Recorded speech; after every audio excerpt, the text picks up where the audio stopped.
ডুয়ার্সে দেখা মিলল ভাল্লুকের। লোকালয়ের মধ্যে ওই ভাল্লুকটি চলে আসে, বক্সা জঙ্গল থেকে ওই ভাল্লুকটি সেখানে চলে আসে এবং বন দফতরকেও খবর দেওয়া হয় এই ঘটনার পর।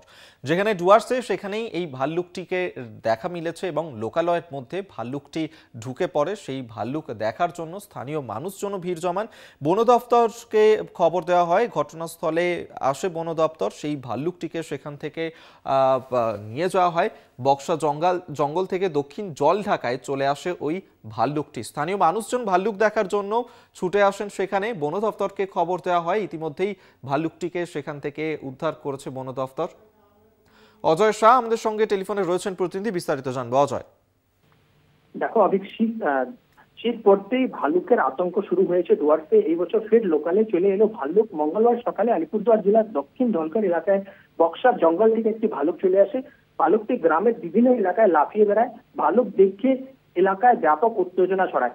খবর পেতেই ঘটনাস্থলে পৌঁছায় বক্সা ব্যাঘ্র প্রকল্পের আধিকারিক আর কর্মীরা। তারা কিন্তু নেট দিয়ে গোটা এলাকাকে ঘিরে দেওয়া হয়। সকাল থেকে প্রায় কয়েক ঘন্টার প্রচেষ্টা বন দপ্তর ঘুম পাড়ানি গুলি ছেড়ে ভাল্লুকটিকে কাবু করে। পরবর্তীতে ভাল্লুকটিকে উদ্ধার করে রাজাপাতখাওয়া ভেটেরিনারি সেন্টার নিয়ে যাওয়া হয়েছে। এই বিষয়ে বক্সা ব্যাঘ্র প্রকল্পের এডিএফডি আধিকারিক পল্লব মুখার্জি জানান, উদ্ধার হওয়া ভাল্লুকটি পূর্ণবয়স্ক। সম্ভবত সে ইস্ট রাজাভাতখাওয়ার চেকো জঙ্গল থেকে চলে এসেছিল। তারা জানাচ্ছেন যে কর্মীদের যৌথ প্রয়াসে ভাল্লুকটিকে ধরা হয়েছে। প্রাথমিক চিকিৎসা করার পর ভাল্লুকটিকে পুনরায় বক্সা ব্যাঘ্র প্রকল্পের গভীর জঙ্গলে ছেড়ে দেওয়া হবে। বেশ, ধন্যবাদ তোমায় অজয় শাহ, আমাদের সঙ্গে টেলিফোনে ছিলেন প্রতিনিধি।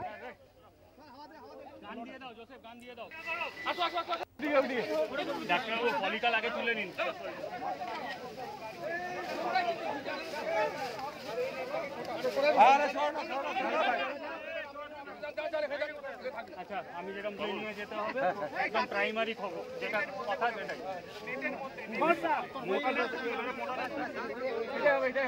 লম্বা করো,